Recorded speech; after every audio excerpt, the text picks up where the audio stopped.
Vamos lá agora ao próximo passo. Sistema de avaliação. Ah, essa daqui é bárbara, maravilhosa, né? Qual que é o sistema de avaliação da sua escola, né? Quais são os instrumentos de avaliação que você usa, né? Quais são e quantos são? É só uma prova mensal, uma prova bimestral, um trabalho, um seminário? Ou só duas provas? Ou só uma prova e um trabalho? Ou só uma prova, não é? E qual que é a característica desse instrumento, né? Como é que ele é? Ele mede o quê? Ele mede a quantidade de conteúdo, né? Ele só mede isso, não é? Ou não? Ou você tem instrumentos em que tanto mede a quantidade de conteúdo, quanto mede também a qualidade de aprendizado que aquele aluno conseguiu adquirir naquele bimestre ou naquele período ali que você está medindo, não é? Você tem que estar mesclando, né?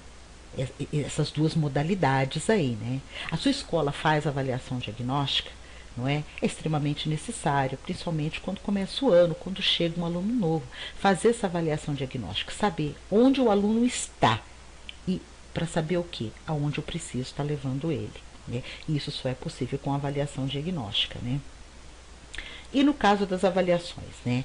Geralmente as escolas acabam optando em fazer a avaliação somativa, que é aquela em formato de prova, né, teste escrito, e onde a nota de 0 a 10, onde mede-se apenas o conteúdo, né, a quantidade de conteúdo que o aluno conseguiu absorver. Eu não digo aprender, seria absorver, decorar, porque se você uma semana depois for perguntar o que estava ali, ele não vai saber. Então, na verdade, é a quantidade que ele conseguiu memorizar para essa avaliação, né?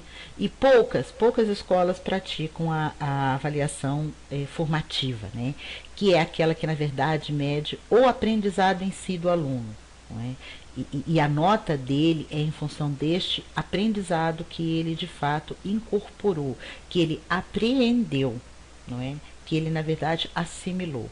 Então, é questão aí de você rever quais são os seus critérios de avaliação e os seus instrumentos. Cada professor tem um instrumento, né? E aí quando você olha lá o diário de classe, você vê de um tem 3 provas, 4 provas, do outro tem um trabalho só em casa e em grupo ainda. Quer dizer, tem que ter aí um padrão para que você possa medir de fato o trabalho pedagógico que está sendo feito e possa monitorar os resultados, não é? Vamos lá agora para o nosso próximo tópico aqui do planejamento. Procedimentos padrão para o gerenciamento da sua sala de aula. Você tem? Bom, se você não tem, é hora de começar a fazer, né? Procedimentos de organização para os demais ambientes. Se você não tem, também tem que ter. Por quê? Isso tem que entrar no seu planejamento, né? Eu fiquei pasma porque, assim, fiz a pergunta, fiz uma pesquisa recente, né, do que você gostaria de saber sobre o planejamento, quais são as suas grandes dúvidas sobre o planejamento, né? Ou o que você acha que deveria conter no planejamento, né? E nenhuma das respostas que eu obtive, né, englobava essa questão, né, de criar procedimentos, gerenciamento para a sala de aula, né, procedimentos para o funcionamento da escola como um todo. Ninguém perguntou isso, né? E quando eu perguntei se existia isso, né, poucos conseguiram me informar que tinham procedimentos para a sala de aula, né? E isso é extremamente importante. Por quê, gente? Porque, na verdade, quando não há procedimentos, não há ordem, não há um passo a passo que organiza a sua aula. E aí o que acaba ocorrendo? Acaba aparecendo brecha para a indisciplina aparecer, né?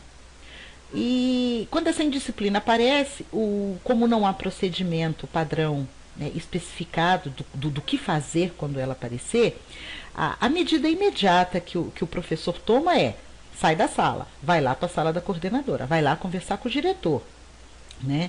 Então, acaba com frequência o coordenador recebendo aí um número muito grande de alunos que são tirados da sala de aula e enviados para a sala dele, né? Se tiver professor aqui me ouvindo, me perdoe, né? Mas geralmente o professor acha que o coordenador não faz nada. E agora eu só quero que você pare para pensar no seguinte, né? Se na sua escola tem 15 turmas, né? Você dá aula no período da manhã e lá tem 15 turmas, 15 turmas estudando ali ao mesmo tempo. Suponhamos que de cada turma né, seja enviado um aluno para a sala do coordenador. Já serão 15 alunos para ela conversar, tomar conta, procurar saber o que está acontecendo um por um. Aí você imagina, é enviado, o aluno cai de paraquedas, ficam 15 alunos lá, e aí ela tem que perguntar, por que você está fora da sala de aula? Ah, eu porque estou fora da sala de aula porque minha professora falou que eu estou conversando, que eu estou bagunçando.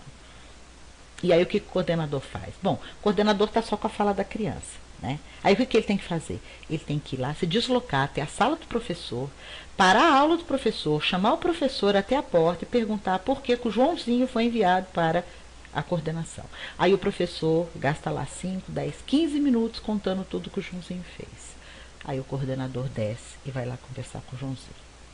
Aí a coordenadora chega para o segundo aluninho, o Luizinho. Por que você está aqui? Aí a mesma coisa, o coordenador sobe, vai ter que investigar o que aconteceu, leva mais 10, 15, 20 minutos, desce e vai conversar com o Luizinho. Você já reparou? Até ele conversar com os 15 aluninhos, amanhã foi embora. E ele não fez exatamente nada do que ele deveria fazer enquanto coordenador. Ele ficou o quê? Dando conta de aluno que foi tirado da sala de aula porque não havia procedimento para a sala de aula. Então, para evitar esse tipo de coisa, crie procedimentos para todas as séries, todas as disciplinas. Então, o que vai acontecer quando o aluno quiser ir no banheiro? O que vai acontecer quando ele pedir para sair para tomar água? O que vai acontecer quando ele estiver conversando demais? O que vai acontecer quando ele estiver fazendo gracinha dentro da sala? O que vai acontecer quando ele não estiver fazendo a lição? Enfim, procedimentos.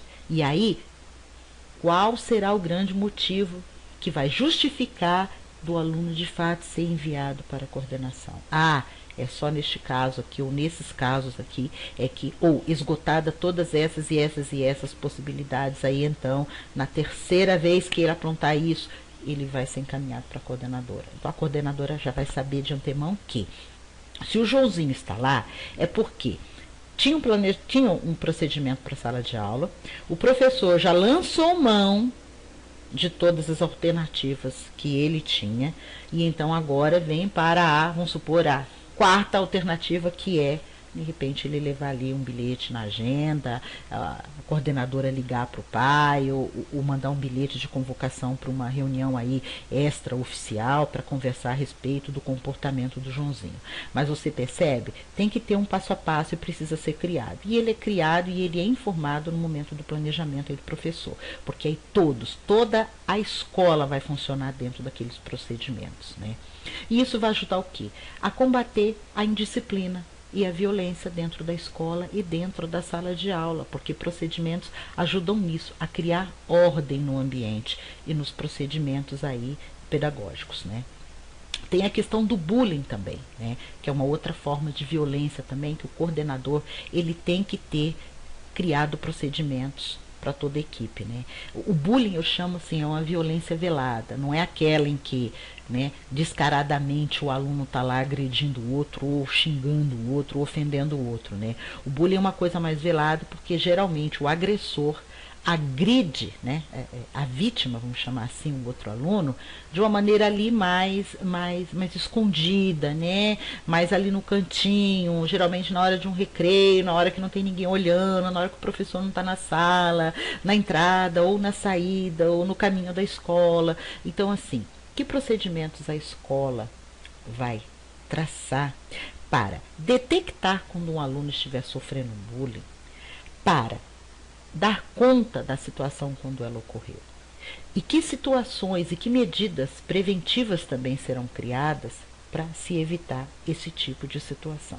Sim, porque de todas as questões, nós sempre temos que pensar o seguinte, não apenas remediar quando a situação ocorreu, mas principalmente prevenir, porque prevenir é muito mais fácil do que depois ter que parar tudo e remediar toda uma situação, dar conta de todo um contexto que já foi delineado e que na verdade ninguém viu e que de repente a coisa aí encaminhou para uma bola de neve, aí você tem que envolver família, envolver pais, envolver, enfim, conselho tutelar, envolver um monte de gente aí e parar tudo para dar conta de uma coisa que assim, no começo começo era simples, era só você ter prevenido, você ter ficado de olho e ter criado ações.